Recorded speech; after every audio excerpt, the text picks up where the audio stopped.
Magandang araw mga kabopols.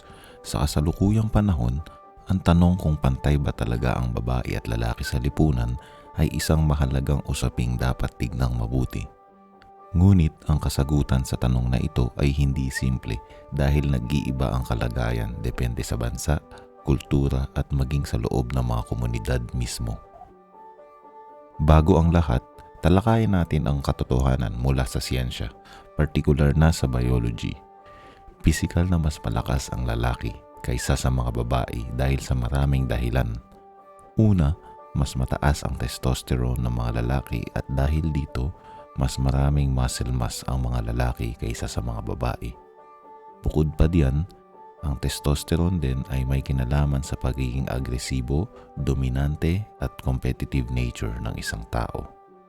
Sa kabilang banda, karaniwang mas mataas ang estrogen levels ng mga kababaihan dahilan ng kanilang mas mababang aggression. Bukod pa riyan, karaniwang mas mataas ang body fat percentage ng mga kababaihan. Ito'y may kinalaman sa kanilang reproductive health. Noong unang panahon, dahil sa kaibahang pisikal natin, ang ating mga ninuno ay nagkaroon ng mga magkakahiwalay na katungkulan para sa babae at lalaki sa lipunan o sa kanilang tribo. Ang mga lalaki ay karaniwang nakatuon sa trabaho sa labas ng bahay tulad ng pangangaso, pagsasaka o pangangalakal, habang ang mga babae ay nakatuon sa tahanan, pag-aalaga sa pamilya at pagluluto. At sa loob ng libu-libong taon, ang mga gender role na ito ay naging pundasyon sa pananaw na ang mga lalaki at babae ay may spesipikong tungkulin sa lipunan. Ngunit sa paglipas ng panahon, unti-unting nagkaroon ng pagbabago tungkol sa usaping gender roles, gawa ng napakadaming salik. Isa-isahin natin. Noong agricultural na panahon, mas mahalaga ang pisikal na lakas, kaya ang mga lalaki ang madalas nasa larangan ng trabaho. Sa modernong ekonomiya na nakasentro sa kaalaman ng teknolohiya, hindi na gaanong mahalaga ang pisikal na lakas, kaya mas nagkaroon ng pantay na oportunidad ang kababaihan sa trabaho. Mas maraming babae na ngayon ang nakakakuha ng mataas na edukasyon na nagbubukas ng mas maraming oportunidad sa larangan ng agham, negosyo at politika. Ang kaalaman sa gender equality ay mas naipapaliwanag na rin sa mga paaralan na nagbabago ng pananaw ng susunod na henerasyon. Sa kabilang banda, ang pagpapahalaga sa career ay nagiging dahilan ng pagbaba ng interes sa pagbuo ng pamilya na maaaring makaapekto sa birth rates. Mas maraming automatic appliances na nagpapagaan ng dating traditional na gawain ng kababaihan tulad ng pagluluto o paglalaba. Ang paggamit ng mga contraceptives at reproductive rights ay nagbigay sa kababaihan ng mas malaking control sa kanilang buhay, pamilya at career.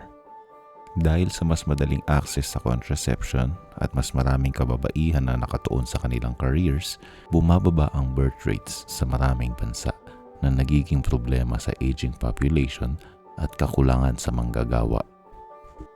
Maraming bansa ang nagpapatupad ng batas laban sa gender discrimination tulad ng pantay na sahod, maternity at paternity leave at anti-harassment laws. Sa larangan ng politika, mas maraming babae ang nabibigyan ng posisyon sa gobyerno at malalaking organisasyon. Ang politika, social media at iba pang entertainment platforms ay nagtataguyod ng mas modernong pananaw tungkol sa kasarian. Ang feminist movements at iba pang gender equality advocacy ay nakatulong sa pagbabago ng mga tradisyonal na paniniwala tungkol sa tungkulin ng babae at lalaki. Mas maraming kalalakihan na rin ang gumaganap ng dating traditional roles ng kababaihan tulad ng pagiging stay-at-home dads o pag-aalaga sa anak. Mas tinatanggap na rin ng lipunan ang idea na ang tagumpay at trabaho ay hindi dapat nakabase sa kasarian, kundi sa kakayahan.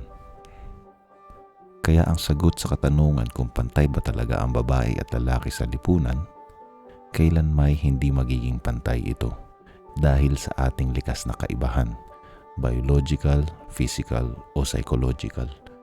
Ngunit hindi ibig sabihin na ang isa ay mas magaling kaysa sa isa. Hindi kaya mabuhay ang isang kasarian nang wala ang isa. Bagamat maraming batas at pagbabago ang nagbigay ng mas pantay na oportunidad, hindi maitatanggi na may mga larangan na kung saan nangingibabaw pa rin ang isa kaysa sa kabila.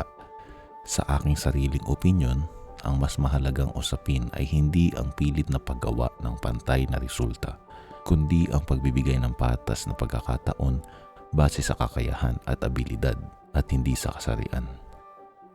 Ano sa palagay nyo? Sang-ayon ba kayo sa opinion ko? Mag-comment kayo sa baba at panoorin nyo pa ang iba ko pang mga videos. Hanggang sa muli mga kabopols.